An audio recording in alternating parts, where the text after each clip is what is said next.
நீங்க திமுக போறீங்களோ? திமுக நிர்வாகிகள் கூட்டத்துல திமுக இல்லாம நம்ம இருக்க முடியாதுன்னு சொல்லி பேசுறதுக்கு காரணம்னா, ஒருவேளை ஈவி.கே. இளங்கோவன் அவர்கள் வந்து திமுக எதுவும் போறாரோ அப்படின்னு ஒரு டவுட் வந்து எல்லாருக்கும் வருது. மோடி செய்கின்ற தவறான செயல்களை எல்லாம் முதலமைச்சர் ஸ்டாலின் அவர்கள் சுட்டிக்காட்ட தவறுகிறது கிடையாது. ஒரிசாவிலே மோடி அவர்கள் பேசும்போது அந்த கோயிலின் சாவி இங்கே திருடு போய்விட்டது, தமிழகத்தில் இருக்குன்னு சொல்லும் போது இவர் பொங்கி எடுத்தார். தமிழர்களை திருடர்கள் என்று சொல்கின்றீர்களா என்று. செல்வ பிறந்தையும் உங்களுக்கு எந்த பிரச்சனையும் இல்லை. அப்போ இருந்தது 2-3 ஆரம்பத்தில் அவர் சொன்னது எனக்கு கொஞ்சம் கோபத்தை ஊட்டியது என்று கூட சொல்லலாம். ஆரம்பிக்கும் போது ஒரு 2 வரிகள் அவர் சொன்னார். எத்தனை நாளைக்கு தான் மற்றவர் கையை நாம் எதிர்பார்த்து கொண்டிருப்பது? பொதுக்கூட்டத்தில் எல்லோரையும் வைத்துக் கொண்டு என்ன மிஸ்லீடிங்கான இன்ஃபர்மேஷன் அவர் கொடுக்கிறார். நான் அதை பற்றி இன்னும் ஆழமாக போக விரும்பவில்லை. இத்தாலியுடைய பிரதமர் வந்து ஜார்ஜியா மெலோனியா வந்து மெலோடின்னு போட்டு ஒரு 2 பேர் நிக்கிற மாதிரி ஒரு செல்ஃபி எடுத்து போட்டு அதை ஸ்டேட்டஸா அது பயங்கர வைரல் ஆச்சு. மன்மோகன் சிங் இருந்தப்ப எங்க இந்த ஃபாரின் பாலிசி எங்க இருந்தது இதெல்லாம் சொல்லி கேட்டு ஒரு பெரிய வீடியோவே போட்டிருந்தாங்க சார். தேர்தல் கடைசி ஒரு வாரம் பார்த்தீர்கள் என்று சொன்னால் மூளை கொஞ்சம் மாறி கிட்டத்தட்ட சட்டையையும் பைஜமாவையும் கிழித்துக் கொள்ளவில்லையே ஒழிய ஒரு பைத்தியக்காரனை போல்தான் பேசினார். ஒரு நாட்டினுடைய பிரதமரை நீங்க எப்படி சொல்றீங்க? நாட்டினுடைய பிரதமர் அப்படி சொல்லலாமா? நான் மனிதன் அல்ல, கடவுள் அவதாரம் என்று சொல்லலாமா? என்னை பொறுத்தவரையில் மோடி அவர்கள் பிரதம மந்திரி பதவிக்கு கஞ்சா விற்பனை அதிகமா இருக்கு. அதே போல வெளிநாட்டில் வரக்கூடிய வந்து மெட்டீரியல் அதிகமா இருக்கு. சரி, பட்டியல் போட்டு அண்ணாமலை அவர்களும் எடப்பாடி பழனிசாமி அவர்களும் டெய்லி ஸ்டேட்மெண்ட் கொடுக்குறாங்க. அது ஒரு வெத்து வெட்டு, அப்படித்தான் டெய்லி அவர் சொல்லிக் கொண்டு கட்சியுடைய மாநில தலைவர் நீங்க வெத்து வெட்டுன்னு சொல்லுங்க. வெத்து வெட்டு தாங்க நான் சொல்லுவேன். அவரை வெத்து வெட்டுன்னு தான் சொல்லுவேன். ஏத்துக்கவே முடியாது சார். எப்படி ஒரு மாநில நீங்க ஏத்துக்கவில்லை என்றால் எனக்கு அதை பற்றி கவலை கிடையாது. நான் அவரை வெத்து வெட்டு தான் சொல்லுவேன். மோடியை கூட இன்றைக்கு அவர் சொல்லி இருக்கின்றார், கங்கை நதி என்னை தத்தெடுத்துக் கொண்டது. கங்கை நதி அவரை தத்தெடுத்துக் கொள்ளவில்லை, மாறாக கூவம் நதி தான் அவர்.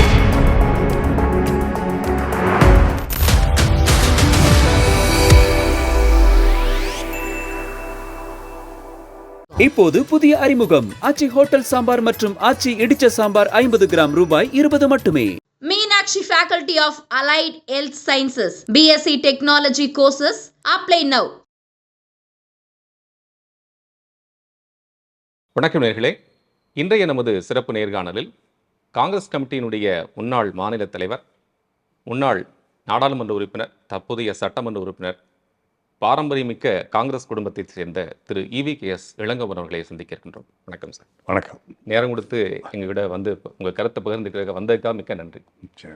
நீங்க திமுக போறீங்களோ? திமுக இல்லை, அப்படி இல்லை. நான் காங்கிரஸில் தான் என்னுடைய அரசியல் வாழ்க்கை என்பது காங்கிரஸில் தான் தொடங்கியது. இப்போ திமுக போகிற மாதிரி இருக்க ஐடியா இல்லை, அதான் சொல்கிறேன். காங்கிரஸ் மீது எனக்கு ஒரு ஈர்ப்பு வந்தது. அதனால் நான் காங்கிரஸில் சேர்ந்தேன். இன்று வரை காங்கிரஸில் தான் இருப்பேன். இன்னும் சொல்ல போனால் கடைசி வரை காங்கிரஸில் தான் இருப்பேன். அதே போல் இப்போது இந்த இடைத்தேர்தலிலே அதற்கு நிற்பதற்கே விருப்பம் கிடையாது, நிற்க வேண்டாம் என்று நினைத்தேன். பட் என் மகள் இருந்த தொகுதி என்ற காரணத்தால் நான் நிற்க வேண்டும் என்று எல்லோரும் சொன்ன காரணத்தால் நான் நின்றேன். என்னை வெற்றியடைய செய்தது திராவிட முன்னேற்ற கழகமும் திமுகவின் தலைவர் முதலமைச்சர் ஸ்டாலின் அவர்கள்தான். ஆகவே என்னுடைய அரசியல் வாழ்க்கையில் இன்று வரை நினைக்கின்றேன், எனக்கும் வயது 75 ஆகிவிட்டது. கிட்டத்தட்ட என்னுடைய the last leg of my லைஃப்னு சொல்லலாம்.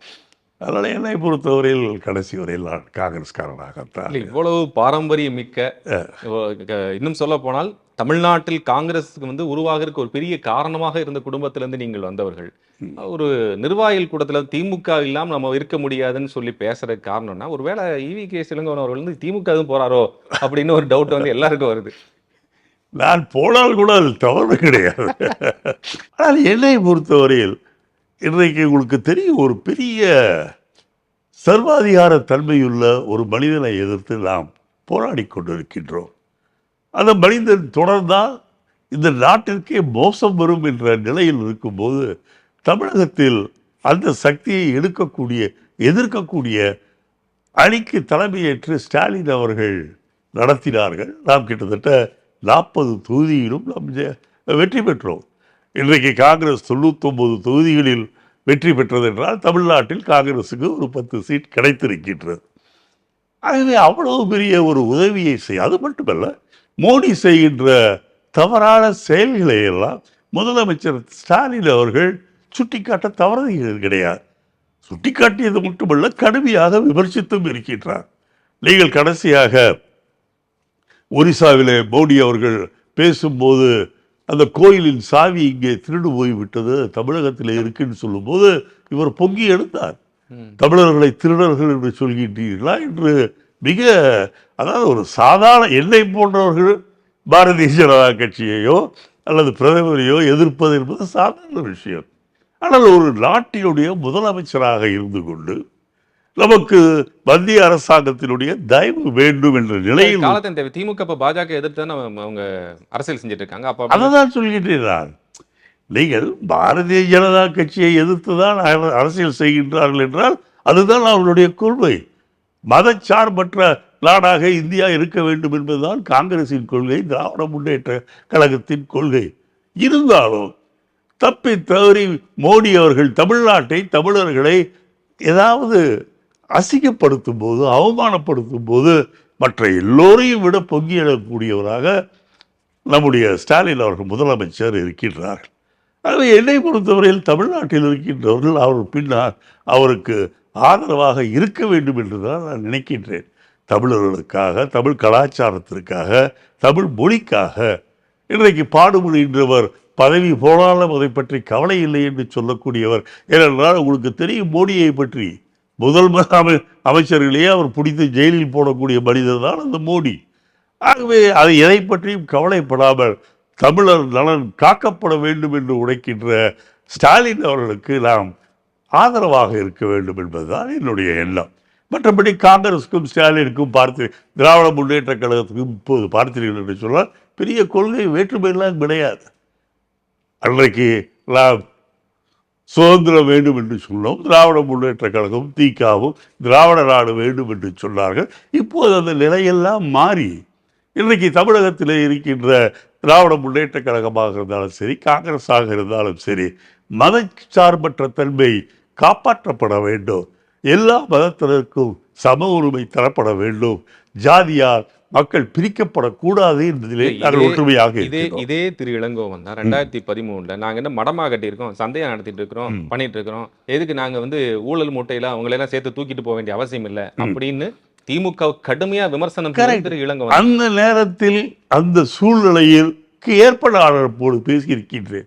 அப்போது மோடி முதலமைச்சர் திரு மு.க. ஸ்டாலின் அவர்களும் அதே பேசியிருக்கிறார். காங்கிரஸ் எங்களுக்கு கூட்டணி வைக்க வேண்டிய அவசியம் இல்லைன்னு சொல்லி. உண்மைதான். அப்போது மாநிலத்தை பொறுத்தவரையில் நாங்கள் எதிர்மறையான கொள்கைகளை கொண்டவர்களாக இருந்தோம், கருத்துக்களை கொண்டவர்களாக இருந்தோம், அது வேறு.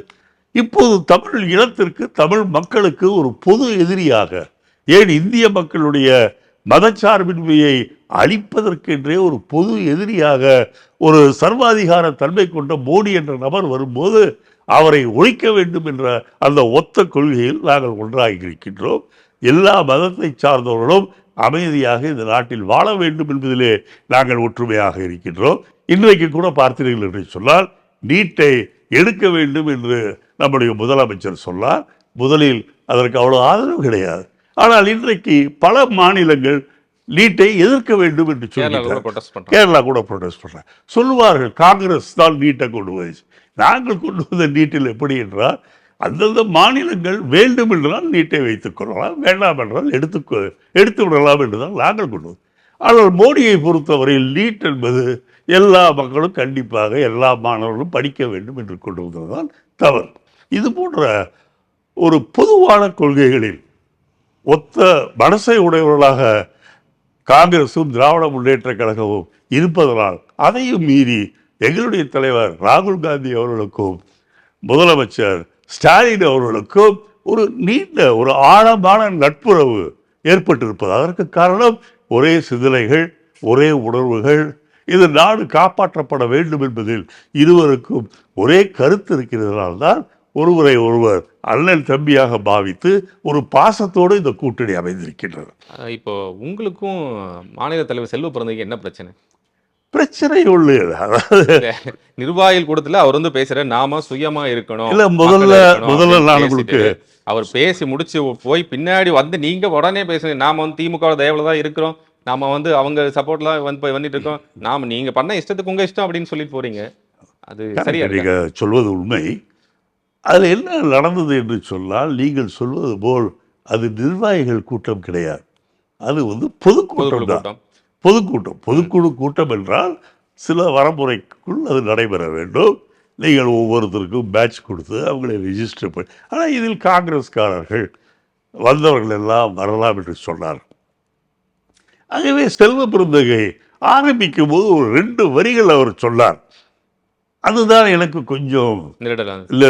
மற்றபடி அவர் பேசிய அத்தனை கருத்துக்களும் எனக்கு உடன்பாடுதான். கட்சியை வளர்ப்பதற்கு பாத யாத்திரை போக வேண்டும், பூத் கமிட்டி அமைக்க வேண்டும், அதையெல்லாம் நான் ஏற்றுக்கொள்கின்றேன்.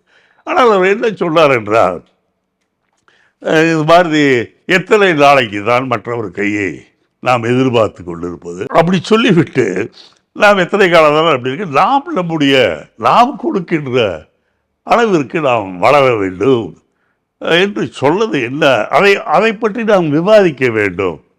மற்றவர்களை சார்ந்திருப்பதா அல்லது நம்மை மற்றவர்கள் சார்ந்திருப்பதா என்பதை பற்றி நாம் விவாதிக்க வேண்டும் என்று 3-4 வரிகளில் சொன்னார். அதுதான் நான் உடன்படவில்லை. ஏனென்றால் இப்போது நாம் திராவிட முன்னேற்ற கழக அணியில் நாமும் அவர்களும் மற்றவர்களும் ஒன்றாக இந்தியா கூட்டணியிலே இருக்கின்றோம். நல்லபடியாக போய்கொண்டிருக்கின்றது. இன்றைக்கு 40க்கு 40 நாம் ஜெயித்திருக்கின்றோம்.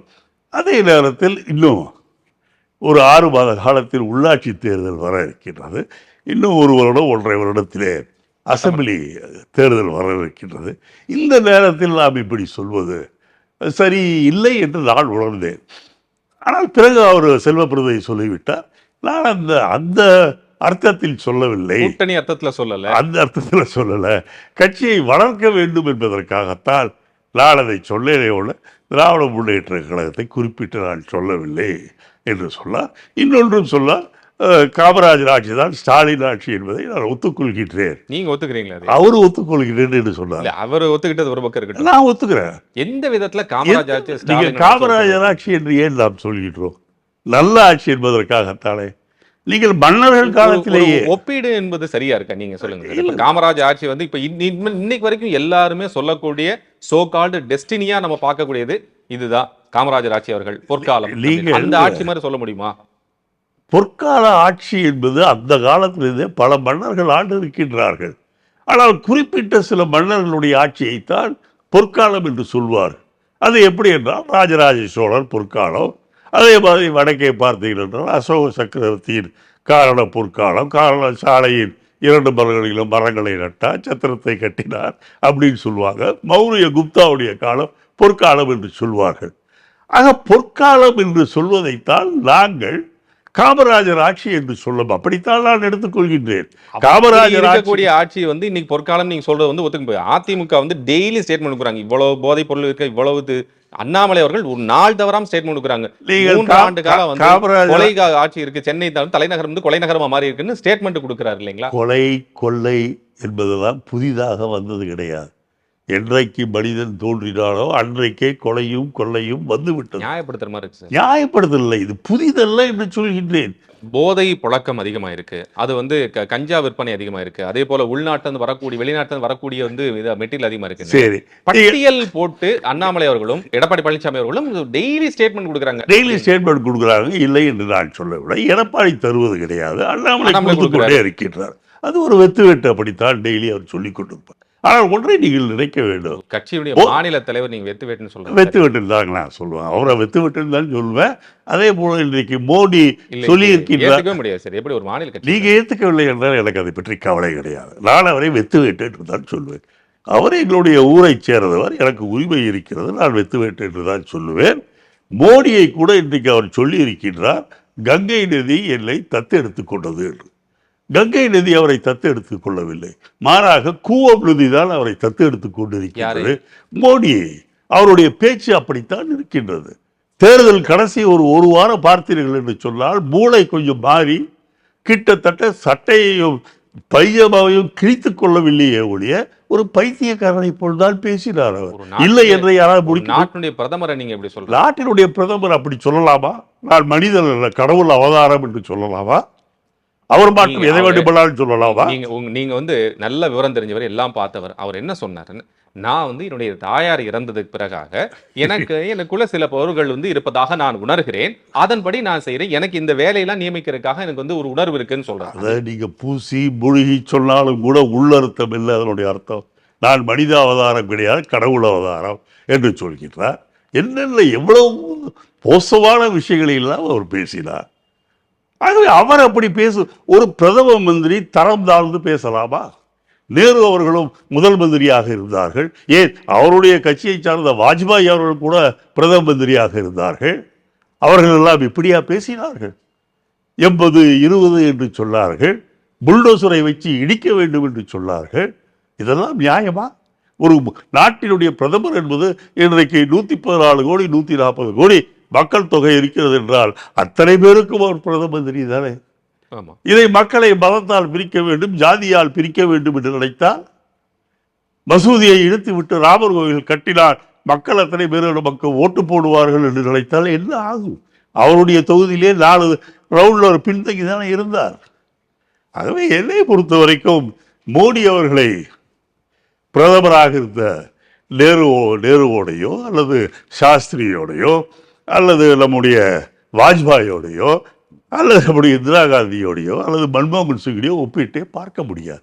என்னை பொறுத்தவரையில் மோடி அவர்கள் பிரதம மந்திரி பதவிக்கு தகுதியானவர் அல்ல. ஒரு G7 மீட்டுக்கு போயிட்டு வந்தப்போ கூட பிஜேபி சார்பாக ஒரு வீடியோ போட்டிருந்தாங்க. மன்மோகன் அவர்கள் வந்து நிக்கிற மாதிரியும் மோடி அவர்கள்ட்ட எல்லாரும் கை குலுத்து வரவேற்கி மெலோடின்லாம் போட்டிருக்கிறாங்க. அந்த அளவுக்கு பிரபலமாயிட்டாருன்னு சொல்லி அவர் இத்தாலியுடைய பிரதமர் வந்து ஜார்ஜியா மெலோனியா வந்து மெலோடின் போட்டு ஒரு 2 பேர் நிக்கிற மாதிரி ஒரு செல்ஃபி எடுத்து போட்டு அதை ஸ்டேட்டஸா அது பயங்கர வைரல் ஆச்சு. மன்மோகன் சிங் இருந்தப்ப எங்க இந்த ஃபாரின் பாலிசி எங்க இருந்தது இதெல்லாம் சொல்லி கேட்டு வீடியோவே போட்டிருந்தாங்க. சார், ஒரு நாட்டை பற்றி நீங்கள் சொல்கிறீர்கள், கனடா என்ன சொல்லிட்டு பிரான்ஸ்ல ட்ரூடோ போய் பார்த்துட்டு வந்தாரு. ட்ரூடோ போய் பார்த்துட்டு வந்து அவரே திருப்பி பதிலும் சொன்னார்.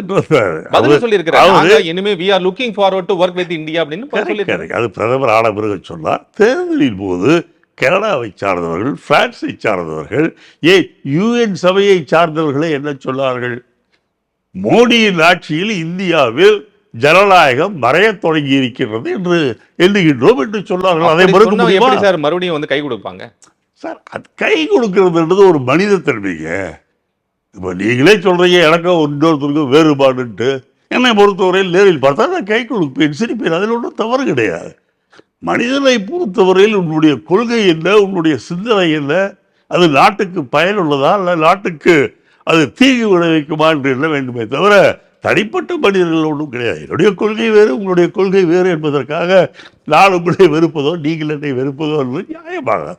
உங்களுக்கு உங்களதை சொல்வதற்கு உரிமை இருக்கிறது, எனக்கு என்னுடைய கொள்கையை சொல்வதற்கு உரிமை இருக்கிறது ஒழிய அதனால் நாம் இருவரும் பகையாளியாக இருக்க வேண்டும் என்ற அவசியம் கிடையாது. தேர்தல் அப்போ பல இடங்கள்ல காங்கிரஸ் கட்சியினுடைய வேட்பாளர்களுக்கு திமுகவை சார்ந்தவர்கள் வந்து யாருமே ஹெல்ப் பண்ணல அப்படின்னு பொய் பல இடங்கள்ல 100க்கு 100 பொய். நான் உங்களுக்கு விவரத்தோடு சொல்கின்றேன், புள்ளி விவரத்தோடு சொல்கின்றேன். இன்றைக்கு காங்கிரஸ் 10 தொகுதிகளிலும் ஜெயித்திருக்கிறது என்று சொன்னால் உண்மையாலும் திராவிட முன்னேற்ற கழகத்தினுடைய உழைப்பும் காங்கிரஸ்காரர்கள், கம்யூனிஸ்ட்காரர்கள், விடுதலை சிறுத்தைகளுடைய உழைப்பும் தான் காரணம். நான் 2 இடங்களில் சொல்கின்றேன், காங்கிரஸ்காரர்கள் வேலையை செய்யவில்லை. மயிலாடுதுறை என்ற தொகுதியை எடுத்துக்கொள்வது, சுதாஜி அவர்கள் இங்கிருந்து போனார்கள். அங்கே 2 மாவட்ட தலைவர்கள், ஒருத்தர் லோகநாதன் என்ற ஒருத்தர், இன்னொருவர் சட்டமன்ற உறுப்பினராக இருக்கின்றார். அவர்கள் 2 பேரும் கடைசி வரை காங்கிரஸுக்காக வேலை செய்யவில்லை. அங்கே முழுக்க வேலை செய்தது திராவிட முன்னேற்ற கழகம் தான். மற்ற கூட்டணி கட்சிகளும் வேலை செய்தார்கள். ஆகவே அங்கே ஜெயிக்க முடிந்தது என்று அங்கேயும் காங்கிரஸுக்கு வாக்குகள் இருக்கின்றது, இல்லை என்று சொல்லவில்லை. பாரம்பரியமா காங்கிரஸ் தொகுதி இருக்கு. பாரம்பரியமா மணிசங்கர் அது முன்னாடியே பரத சந்திரசேகர் அங்க நின்றுதான் ஜெயிச்சிருக்காங்க. இப்போ மயிலாடுதுறை, அப்ப மாயவரம். ஆனால் இப்போ நீங்க அங்க பாத்தீங்கன்னா இந்த தேர்தலில் முழுக்க திராவிட முன்னேற்ற கழகத்தினுடைய மாவட்ட செயலாளர்கள் தான் மயிலாடுதுறையிலே காங்கிரஸ் வேட்பாளரை ஜெயிக்க வைத்திருக்கின்றார்கள். ஆகவே நீங்கள் கள நிலவரத்தை நாம் உணர வேண்டும். காங்கிரஸ் கட்சி நல்ல கட்சி, சுதந்திரம் வாங்கி தந்த கட்சி இல்லை என்று சொல்லவில்லை. ஆனால் இன்றைக்கு இருக்க வேண்டிய பலத்தோடு நாம் இல்லை, அதுதான் உண்மை. ஆகவே கட்சியை வளர்ப்பதில் நமக்கு எந்த வித்தியாசமும் கிடையாது. இளங்கோவன் அவர்கள் வந்து கட்சி தலைவராக இருந்தால் என்ன சொல்லி வளர்ப்பீங்க இப்போ? யாரு? நீங்க. நான் மோடியை ஒழித்தாக வேண்டும், ஆகவே இந்திய கூட்டணிக்கு ஆதரவு தாருங்கள் என்று தான் கேட்பேன். காங்கிரஸ் கட்சி வந்து காங்கிரஸ் வேட்பாளர் என்றால் காங்கிரஸ் கட்சிக்கு ஓட்டு போடுங்கள் என்று தான் சொல்லுங்கள். அப்போ கடைசி வரைக்கும் யாரோ ஒருத்தர் கையை பிடிச்சிட்டே போற மாதிரி தான் இருக்கு. கடைசி வரை இல்லை, இந்த மோடியை ஒழிக்கும் வரை. அதுக்கு பிறகு நிலைமைகள் எப்படி மாறுகின்றதோ அதற்கேற்பத்தான். ஏனென்றால் 67 வரை காங்கிரஸ் தனியாகத்தான் நின்றது. 67 நாம் தோற்றோம். ஆனால் திராவிட முன்னேற்ற கழகம் 67 எப்படி ஜெயிச்சது என்று சொன்னால், பலமாக இருந்தார்கள், இல்லை என்று சொல்லவில்லை. ஆனால் காங்கிரஸை தவிர்த்து அத்தனை கட்சிகளையும் அவர்கள் சேர்த்து கூட்டணி வைத்து ஜெயித்தார். ஜனதா கட்சி உட்பட ஞாபகம் இல்லை எனக்கு. இருக்கல எல்லா கட்சியும் தான் சேர்ந்தாங்க. எல்லா கம்யூனிஸ்ட் அது இது எல்லாம் தான் சேர்ந்தாங்க. அதே போல் 71 பார்த்தீர்கள் என்றால் கலைஞர் அன்றைக்கு ஜெயிக்கின்றார். அன்றைக்கு காமராஜர் தான் இழந்த ஆட்சியை மீண்டும் பிடிக்கப் போவது காங்கிரஸ் என்று எல்லோரும் சொல்லிக் கொண்டிருக்கும் போது மீண்டும் திராவிட முன்னேற்ற கழகம் ஆட்சிக்கு வந்தது. அதுவும் அந்த நிலை எப்படி என்று சொன்னால், அன்னைக்கு பெரியார் அவர்கள் ஊர்வலத்தில் ராமன் சிலைக்கு செருப்பு அடிக்கப்பட்டது. செருப்பால் ராமன் அடிக்கப்பட்டார் என்று சொல்லி ஒரு பெரிய இதையே கிளப்ப வேண்டும் என்று பார்த்தார்கள். இருந்தாலும் அன்றைக்கு திராவிட முன்னேற்ற கழகம் இந்திரா காந்தி அவர்களோடு ஒரு நட்புறவான கூட்டணி இருந்த காரணத்தால் அன்றைக்கு மிகப்பெரிய வெற்றியை திராவிட முன்னேற்ற கழகம் பெற்றிருக்கின்றது. அதே போல் இப்போது பார்த்தீர்கள் என்று சொன்னால், பெரிய கட்சியான திராவிட முன்னேற்ற கழகத்தோடு காங்கிரஸ் கட்சி கூட்டணி சேர்ந்தால்தான் நாம் இந்த மோடி என்ற மத வெறியரை, சர்வாதிகார தன்மை கொண்ட இந்த மனிதரை ஒழிக்க முடியும். அது நாட்டுக்கு நல்லது என்பதற்காக இன்றைக்கு நாங்கள் ஒன்று சேர்ந்து 10 வருஷம் இந்த பீரியட் இருந்திருக்கு பிஜேபியோட ரூல். அதோட அந்த அதுக்கு அடுத்து வந்தப்போ கூட மீண்டும் அவங்க வந்து ஆட்சி கொடுத்தா உட்கார வச்சிருக்காங்க எங்களை. காங்கிரஸால வந்து ஒரு 100 சீட்டு கூட வாங்க முடியலையே அப்படின்னா, இந்த 10 வருஷம் ஆட்சியோடைய ஒரு இதை கூட அவங்களால பயன்படுத்திக்க முடியல அப்படின்னு சொல்ல. 100 சீட்டு கூட 102 சீட்டு இருக்கிறோம் அன்றைக்கி. அது வேற விஷயம். நீங்கள் வந்து இந்த மோடியை பற்றி நான் சொல்லும்போது அவர்களுக்கு ஏற்பட்டது மிகப்பெரிய தோல்வி. அவர்கள் பெரிய மெஜாரிட்டி எங்களுக்கு வரும், 400க்கு மேலே நாங்கள் ஜெயிப்போம் அப்படின்னு சொல்லிட்டு 370 சொன்னாங்க. கடைசியில் பார்த்தீங்கன்னா மெஜாரிட்டி இல்லாமல் மற்ற கட்சிகளை நாயுடுவையும் நிதிஷ்குமாரையும் சேர்த்துக்கொண்டு அவர்கள் தயவில் தான் அவர்கள் ஆட்சி செய்ய முடிகிறது. நாளைக்கு உங்களுக்கு தெரியாது ஒன்று சார், நாயுடு வந்து ஏற்கனவே என்டியில் தான் இருந்திருக்கிறார். ஏற்கனவே என்டியில் இருந்தாரு. என்டிஏவை எதிர்த்து இருந்திருக்காரு அவர். நிதிஷை பொறுத்த வரைக்கும், நாயுடுவை பொறுத்தவரையும் பல காலங்களில் சூழ்நிலைக்கு ஏற்ப அவருடைய மாநில கட்சிகள் நீங்க காங்கிரஸ் இங்க மாநிலத்தில் இருக்கும்போது திமுக எதிர்த்திருக்கீங்க, மறுபடியும் அதிமுக சேர்ந்திருக்கீங்க, அதிமுக எதிர்க்கீங்க, திமுக சேர்ந்திருக்கீங்க. அது நேச்சுரலி. அதனால என்ன சொல்ல வரீங்க? இல்ல அதனால இல்ல, அவர் சொன்னதுல அவருக்கு திரு மோடி அவர்கள் சொல்லும் போது நாங்க 10 வருஷம் இருந்திருக்கோம், ஒரு ஹேங் ஓவர் இருக்கு, அதை கூட அவங்களுக்கு யூஸ் பண்ணிக்க முடியலையே அப்படின்னு கேட்கிறார். 10 வருடம் நல்ல ஆட்சியை கொடுத்தார்கள். அதை எண்ணி பாருங்க. என்ன சொன்னாங்க தேர்தலில்? 15 லட்சம் ரூபா பேங்க்ல போடுறோன்னு சொன்னாங்களே, போட்டாங்களா? அப்புறம் நோட்டுகளை செல்லாது என்று அறிவித்தார்களே, அதனால் எவ்வளவு மக்கள் எவ்வளவு அல்லல் பட்டார்கள். பெட்ரோல் விலை, டீசல் விலையை குறைத்தார்களா? அதே நேரத்தில் திராவிட முன்னேற்ற கழகம் 3 ஆண்டுகளுக்கு முன்பு ஆட்சிக்கு வந்தவுடனேயே 3 ரூபாய் குறைத்தார்கள். ஆனால் இவர்கள் குறைத்தார்களா?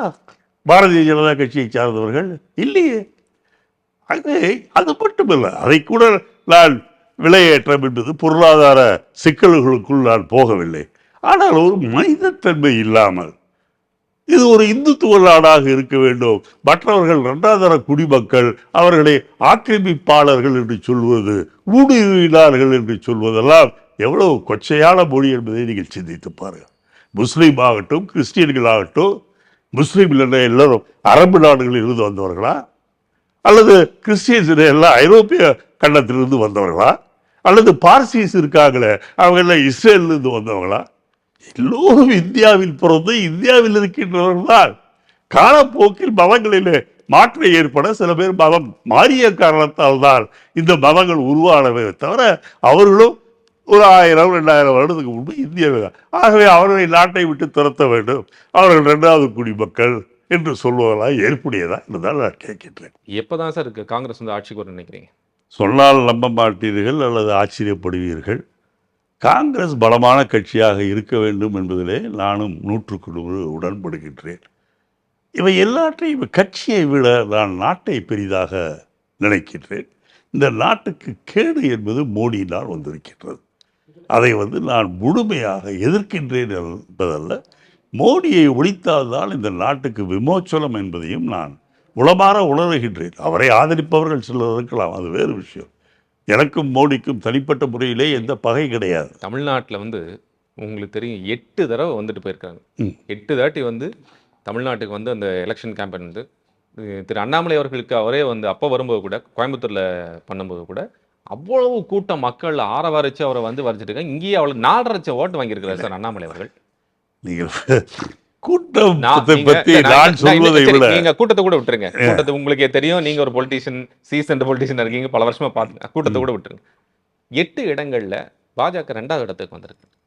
அப்போ அதிமுக 3வது இடத்துக்கு போயிருக்கு. டெபாசிட்டும் போயிருக்கு. அப்போ இது ஒரு ஃபேக்டரா இல்லையா? நீங்க யோசிக்கணுமா இல்லையா? அவர்களுடைய பிரச்சாரம். நீங்களே சொன்னீர்கள் 8 முறை பிரதமர் இங்கே வந்திருக்கின்றார் என்று சொன்னீர்கள். இவரை பார்த்தீர்கள் என்றால் அண்ணாமலை ஒரு பாத யாத்திரை போனார். எப்படியோ கூட்டம் எப்படி சேர்ந்தது என்ற விஷயத்திற்கு நான் போகவில்லை. ஓரளவுக்கு கூட்டத்தை காட்டினார். அது உண்மையான கூட்டமா இல்லையா அல்லது கூட்டப்பட்ட கூட்டமா என்பது அது வேறு விஷயம். இத்தனையும் செய்து இத்தனைக்கும் நீங்கள் பார்த்தீர்கள் என்று சொன்னால் கோயம்புத்தூரை பொறுத்தவரையில் அங்கே பல தரப்பட்ட மக்கள் இருக்கின்றார்கள். மலையாளிகள் இருக்கின்றார்கள், நார்த் இந்தியன்ஸ் அங்கே இருக்கின்றார்கள். தமிழகத்தில் என்னென்ன இது இருக்கின்றதோ அத்தனை ஜாதியை சார்ந்த இது காஸ்மோபாலிட்டன் டவுன். அப்படி இருக்கும்போது இவர் மீது மக்களுக்கு ஒரு ஈர்ப்பு இருக்குமேயானால் இவர் வென்றிருக்க வேண்டுமா இல்லையா? 4.5 லட்சம் ஓட்டுங்க சும்மா இல்லையே. ஏங்க 12-13 லட்சம் ஓட்டுங்க ஒரு பாராளுமன்ற தொகுதியே. இன்னைக்கு டோட்டல் தமிழ்நாட்டில் எடுத்து பார்த்தீங்கன்னா உங்களோட 1% பிஜேபி ஜாஸ்தி தான் வாங்கியிருக்கிறாங்க காங்கிரஸ். ஆமாம், நாங்கள் எத்தனை தொகுதியில் போட்டி போட்டோம், அவங்க எவ்வளோ தொகுதியில் போட்டி போட்டாங்க, அதை கொஞ்சம் நீங்கள் கணக்கு போட்டு பாருங்கள். சதவீதம் என்று சொன்னால் 2 பேரும் 39 தொகுதியில் போட்டியிட்டு அப்போ சதவீதம் பார்த்தீங்கன்னா பரவாயில்ல. நாங்கள் வெறும் 9 தொகுதியில் டிஎம்கேக்கு போதில்லை, அப்படி கணக்கு எடுக்க முடியாது. இல்லை, நான் என்ன சொல்லிட்டு நாங்கள் 9 தொகுதியில் போட்டி போட்டோம். பாஜக எத்தனை 20க்கும் மேற்பட்ட தொகுதிகளில் அவர்கள் போட்டி போட்டார், 30 தொகுதியில் போட்டி போட்டார். ஆகவே எங்களை விட ஒரு வாக்குகள் அதிகமாக தான் வாங்கியிருக்க முடியுமே ஒழிய அதை வைத்து நீங்கள் சதவீதத்தை நிர்ணயிக்கக்கூடாது. அது சரியான கணக்கு கூட இல்லை. ஆகவே அதை வைத்து நீங்கள் சொல்ல முடியாது. இப்போ நிறைவாக உங்கள் கேள்வி, இன்னைக்கு இருக்கக்கூடிய சூழ்நிலையில் இன் நியர் ஃபியூச்சர் அப்படின்னு சொன்னால் மோடி நீங்களாக வச்சுக்கலாம், மோடி ஒரு ஃபேக்டராக அவர்கள் பிரதமர் இருந்தால் கூட தமிழ்நாட்டில் காங்கிரஸை ஒரு டெவலப்மெண்ட் கொண்டு போய் ஒரு இடத்துக்கு உட்கார வைக்கணும் அப்படின்னா என்ன பண்ணணும், எப்படி போகும்? அதாவது என்ன, அதை நீங்கள் கேட்குற கேள்வி ரொம்ப நியாயமான கேள்வி. என்ன பண்ணணும் என்று சொன்னால் கிராமம் தோறும் நாம் கமிட்டிகள் அமைக்க வேண்டும், பூத் கமிட்டிகள் இருக்க வேண்டும். எல்லார் மனசுலையும் ஒரு ஸ்டிஞ்ச் ஆஃப் காங்கிரஸ் மேன் எல்லா இருக்காங்க, இல்லைன்னு சொல்லவில்லை. இந்தியை விட இப்போது எப்படி இருக்கின்றார்கள் என்பது அது வேறு எண்ணிக்கையில். ராகுல் மேல ஒரு மிகப்பெரிய பிரியம் இருக்கு. கண்டிப்பாக சொல்ல போனா இங்க அவர் நிக்கணும் சொல்லி நிறைய பேர் சஜஷன் கூட கொடுத்தாங்க. கண்டிப்பாக அதெல்லாம் ராகுலுடைய பயணம் என்பது நீங்கள் ஜவஹர்லால் நேரு மீது, இந்திரா காந்தியின் மீது, ராஜீவ் காந்தியின் மீது என்ன அன்பை தமிழக மக்கள் செலுத்தினார்களோ அதே அன்பை ராகுல் காந்தி மீதும் செலுத்துகிறாரா? இல்லை என்று சொல்லவில்லை. ஆனால் நீங்கள் அரசியல் என்று பார்ப்பதை விட முதலில் நாடு என்று பார்க்க வேண்டும். கட்சி வளர வேண்டும், பெரிய அளவிலே வர வேண்டும் என்பதிலே நான் 100% உடன்படுகின்றேன். ஆனால் அதற்கு முன்பு நமக்கு இருக்கின்ற வேலை என்னவென்று சொன்னால் இந்த தீய சக்திகளை, இந்த fascist ஃபோர்ஸஸை we have to remove them from the power. அதுதான் முக்கியமான. அதற்கு என்னென்ன வழிகள் என்பதை தான் நான் பார்க்க வேண்டும். இன்னும் சொல்ல வேண்டும் என்று சொன்னால் முதலில் அந்த நாற்காலி காலியாக வேண்டும். பிறகு நாம் எப்படி அதில் உட்கார்வது என்று யோசித்தால் சரியாக இருக்குமே ஒழிய நாற்காலியை காலி பண்ணாமல் நீங்கள் அங்கே உட்கார வேண்டும் என்று நினைத்தது சரியாக இருக்காது என்று நினைக்கின்றேன். 2026க்கும் இப்போ இருக்கக்கூடிய கூட்டணி தொடர வேண்டும், கண்டிப்பாக தொடரும். என்னை பொறுத்தவரையில் அரசியலுக்கு அப்பாற்பட்டு ஸ்டாலின் அவர்களும் ராகுல் காந்தி அவர்களும் அதேபோல் முலாயம் சிங் யாதவனுடைய மகன் அவர்களும் யூபியிலே ஒத்த கருத்துடைய இளைஞர்களாக இருக்கின்றார்கள். நாட்டுக்கு நல்லவைகளை செய்தாக வேண்டும் என்று முனைப்போடு இருக்கின்ற காரணத்தால் விரைவில் மோடியும் அவருடைய பிஜேபியும் ஒரு 5 மாதம் தாக்கு பிடித்தால் பெரிய விஷயம், அவர்கள் தூக்கி நீங்க எறியப்படுவார்கள். இப்படிதான் வந்து ஜூன் 4ஆம் தேதிக்கு முன்னாடி வந்து சொன்னீங்கன்னா ஒரு வாரம் கூட இருக்க மாட்டாங்க, நாயுடு வந்து போயிடுவாரு, இவர் போயிடுவார் ஒரு அப்படின்னு. வாரம் என்று நான் சொல்லவில்லை, நான் சொன்னதெல்லாம் கேட்டார்கள் நிறுவனம் 5 வருடம் ஆட்சி செய்வார்களா என்று சொன்னார். முதலில் 5 மாதம் தாக்கு பிடிக்கிறார்களா என்று பாருங்கள். நாயுடுவும் நிதிஷும் என்ன செய்வார்கள்? மத்திய அரசாங்கத்திலிருந்து எவ்வளவு பணம் வாங்க முடியுமோ அவ்வளவு பணத்தை வாங்கி கொண்டு கடைசியில் நீங்கள் முஸ்லீம்களை கேவலமாக நடத்துகின்றீர்கள், நீங்கள் ஜாதி வாரி கணக்கெடுத்து நடத்த மாட்டீர்கள் என்று சொல்லி வெளியே போகின்றனர். தான் உண்மை. நீங்கள் வேணால் வெயிட் அண்ட் சி, அப்படித்தான் வரும். ஏனென்றால் அவர்களை பொறுத்தவரையில் மோடியின் கொள்கைகளுக்கு ஒத்து போனால் அடுத்த தேர்தலில் அவர்கள் அந்தந்த மாநிலங்களில் வெற்றி பெற முடியாது. ஆகவே அவர்களை பொறுத்தவரையில் பணம் வாங்கி கொண்டு என்று சொன்னால் தனிப்பட்ட முறையில் அது வேறு விஷயம். நான் சொல்வது அவர்களுடைய மாநிலத்தில் என்ன படம் வாங்கிட்டு இல்லை, மாநிலத்துக்கு சொல்கிறப்ப நீங்கள் பார்த்தீங்கன்னா மோடி மீது இன்னொன்று நீங்கள் கேட்டீங்க, இந்த கேள்வியை கம்ப்ளீட்டாக கேட்கல. தமிழர்களை அப்படி புகழ்கின்றார், திருக்குறளை பற்றி பேசுகின்றார், உலக அரங்கில் தமிழின் புகழை அரங்கேற்றுவேன் என்று சொல்கின்றார்.